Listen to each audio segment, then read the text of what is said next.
नमस्कार, मैं श्यामगिरी। आप देख रहे हैं टीएफडी इंडिया लाइव। टीएफडी इंडिया लाइव में आप सभी दर्शकों का स्वागत है। बिहार में नीतीश कुमार, बंगाल में ममता और आंध्रा में चंद्रबाबू नायडू, अब केंद्र में बैठी मोदी सरकार,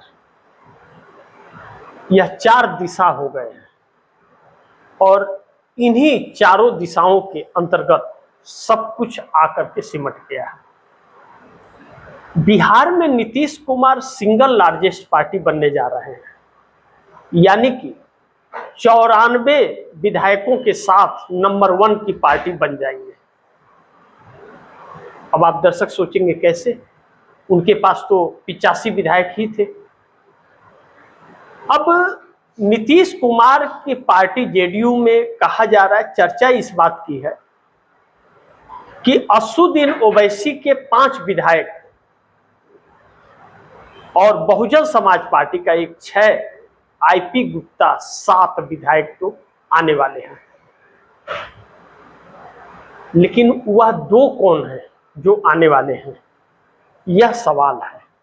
लेकिन 94 विधायकों का दावा ठोका जा रहा है और 94 विधायकों के दावे के साथ इसमें 6 लोगों को मंत्री बनाया जाएगा जो आने वाले हैं। उनमें से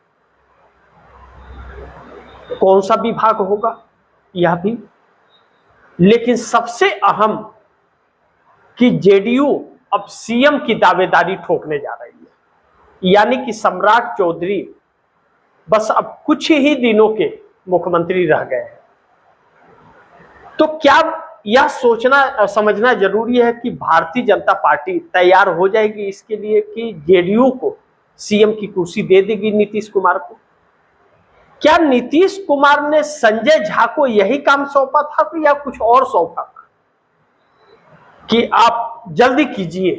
यह बात कही गई थी, किस बात की जल्दी थी? लेकिन एक बड़ी महत्वपूर्ण है कि छात्र आंदोलन से नीतीश कुमार ने दूरी बनाई रखी है, लेकिन दूरी एनडीए गठबंधन के सभी घटक दलों ने बना रखी है।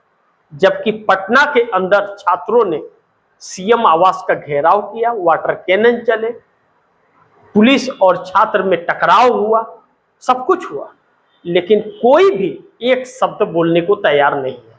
यानी कि नीतीश हो, चाहे वह चिराग पासवान हो, चाहे उपेंद्र कुशवाहा हो, जीतन राम मांझी हो, इन्हें वोट से तो मतलब है, लेकिन बिहार के पीड़ितों से मतलब नहीं है, बिहार के भविष्य से कोई मतलब नहीं है।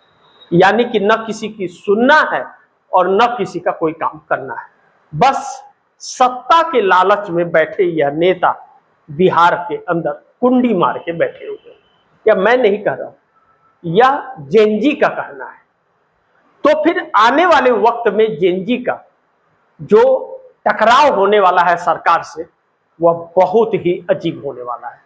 अब ऐसे में 12 सांसद और 85 विधायक नीतीश कुमार का क्या रंग दिखाएंगे जब जनता का आक्रोश बढ़ रहा है और मध्यवर्ती चुनाव की आहट सुनाई दे रही है लोकसभा की?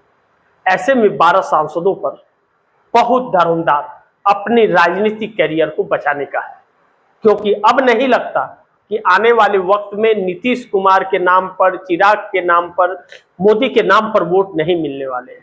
जेनजी और महिला यह तय करेंगे किसे, क्योंकि 10,000 लेकर के भी देख लिए और लाखों लोगों के नाम बिहार में कट भी गए, लेकिन नीतीश कुमार ने चू तक नहीं बोला। जिनके नाम कटे क्यों कटे, सवालों का जवाब नहीं दिया। अब बिहार इंसाफ के लिए निकला है, क्योंकि 20 साल नीतीश कुमार सीएम रह करके बिहार को गरीबी रेखा के बाहर नहीं निकाल सके और ना ही 12 साल नरेंद्र मोदी के साथ रह करके विशेष राज्य का दर्जा दिला सके और ना ही कोई विशेष पैकेज बिहार में ला करके कोई उद्योग लगा सके जिससे बिहार की जनता को रोजगार मिल सके। यानी कि सब ने बिहार को ठगा है। लेकिन दूसरी तरफ बंगाल के अंदर जिस तरह से ममता बनर्जी की जीत नजर आ रही है और ममता बनर्जी के टीएमसी में खेमे में खुशी की लहर चली है, उससे बंगाल के सीएम शुभेंदु अधिकारी और अमित शाह के रातों की नींद उड़ गई है।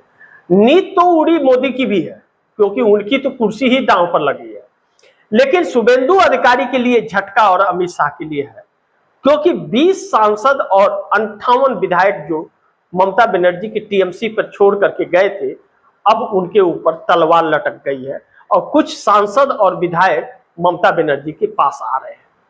विधायक तो आ गए कुछ और सांसदों की बारी है। ऐसे में सुप्रीम कोर्ट ने सबको नोटिस थमा दिया है और स्पीकर से भी नोटिस थमा दिया, सचिवालय और स्पीकर दोनों को नोटिस, और स्पीकर के तरफ से भी नोटिस सांसदों को। यानी कि जिस डिलिमिटेशन बिल को पास करने के लिए 362 सांसदों की जुगाड़ में अमित शाह घूम रहे थे, अचानक उस पर ब्रेक लग गया। कहते हैं कि ऊपर वाले के घर में देर होती है अंधेर नहीं होती है, और उसकी मर्जी के बगैर पत्ता नहीं हिलता है। कितना भी लाख जतन कर लो, उसकी मर्जी की जरूरत होती है। अब टीएमसी और उद्धव ठाकरे के 6 और टीएमसी के 20 सांसद 26 सांसदों को तोड़कर 318 की संख्या तो भारतीय जनता पार्टी ने पूरी कर ली थी, लेकिन 362 की जरूरत थी। यानी कि 44 विधायक कम थे, 44 सांसद कम थे, लेकिन डीएमके और शरद पवार को लेकर 30 सांसद हो जाते। इन 30 सांसदों के आने के बाद संख्या बहुत कम बचती थी, जिसके जुगाड़ में थे अमित शाह। डीएमके से भी बात हो गई थी और शरद पवार से भी, लेकिन अचानक छात्रों के आंदोलन ने, जेनजी के आंदोलन ने अमित शाह का खेल बिगाड़ दिया और आते आते स्टालिन और शरद पवार कदम पीछे खींच लिए। लेकिन फिर एक बार जो समस्या अब आई कि 20 जुलाई से 13 अगस्त तक मोदी शाह लोकसभा के अंदर नजर तो नहीं आए, लेकिन अनिश्चित काल के लिए स्थगित हो जाने के बाद विशेष सत्र बुलाने की कोशिश की गई, जिसको लेकर के फिर फंस गई सरकार। अचानक टीएमसी के लोग पीछे हटने लगे और स्टालिन के भी 22 सांसद पीछे हटे और शरद पवार के भी। अब इस बीच चंद्रबाबू नायडू भी नहीं चाहते कि डिलिमिटेशन बिल पास हो, और मोदी शाह किसी भी कीमत पर चाहते हैं। चंद्रबाबू नायडू अपने बेटे नारा लोकेश को बचाने के चक्कर में मोदी का साथ कब छोड़ देंगे गारंटी नहीं है। 16 सांसद चंद्रबाबू नायडू के दो पवन कल्याण के 18 सांसद, लगातार उनकी बैठकों का दौर शुरू है। कहा जा रहा है, चर्चा इस बात की है कि अब मंथन शुरू हो चुका है, क्योंकि अब बात हद से गुजर गई है। लेकिन इसी बीच एक चौंकाने वाली खबर बहुत आ रही है। वह चौंकाने वाली खबर यह है कि सरकार हिल गई है। नितिन गडकरी ने एक बयान दे दिया है नागपुर के अंदर।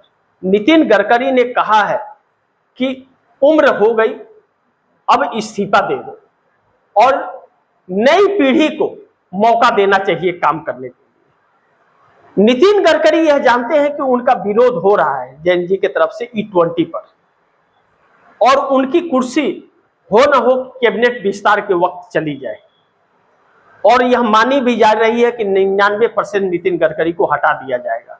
वैसे तो लाइन में शिवराज सिंह चौहान और राजनाथ सिंह, निर्मला सीतारमण, हरदीप सिंह पुरी भी है, लेकिन नितिन गडकरी ने यह बयान क्या अपने लिए दिया है या फिर दिया है मोदी के लिए कि उम्र हो गई और युवा पीढ़ी को मौका देना चाहिए। यानी कि मैंने जो पिछली खबर में बताया था कि 17 सितंबर को नरेंद्र मोदी 76 साल के हो जाएंगे और उनका इस्तीफा लेने के लिए आरएसएस के ऊपर प्रेशर और दबाव है। कहीं ऐसा तो नहीं कि नरेंद्र मोदी को एक मौका दिया जा रहा है कि अब हो गया, बस कीजिए, आपके खिलाफ जनता हो गई है, आप इस्तीफा दीजिए, जाइए।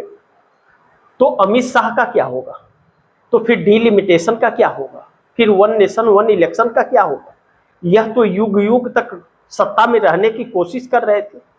लेकिन पोल ट्रैकर के सर्वे ने भारतीय जनता पार्टी के अंदर भगदड़ मचा दिया है और एनडीए के अंदर।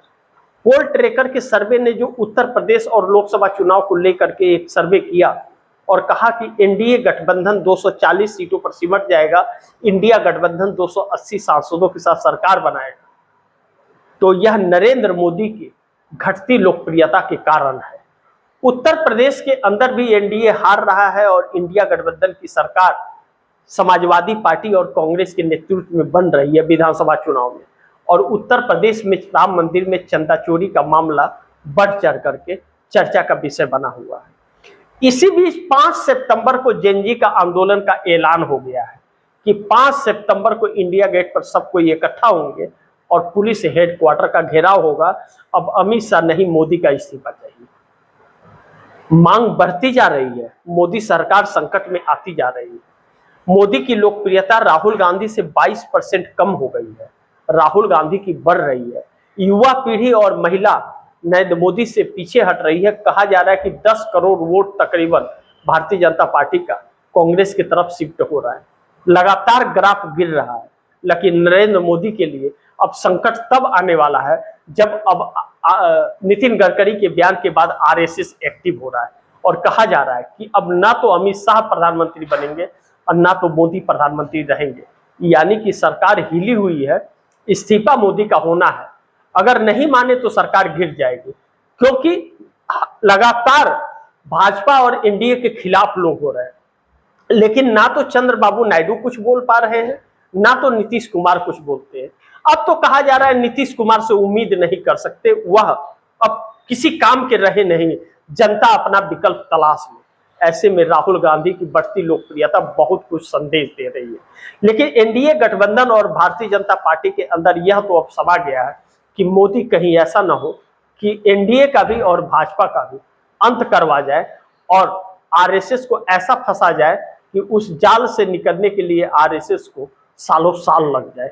अब आरएसएस अपने अस्तित्व को बचाने के लिए अब नरेंद्र मोदी के पीछे पड़ चुका है। यानी कि नितिन गडकरी के बयान को कम नहीं आंकना चाहिए। नितिन गडकरी तो इस्तीफा दे देंगे, लेकिन इस्तीफा मोदी और शाह का भी होगा आने वाले दिनों में।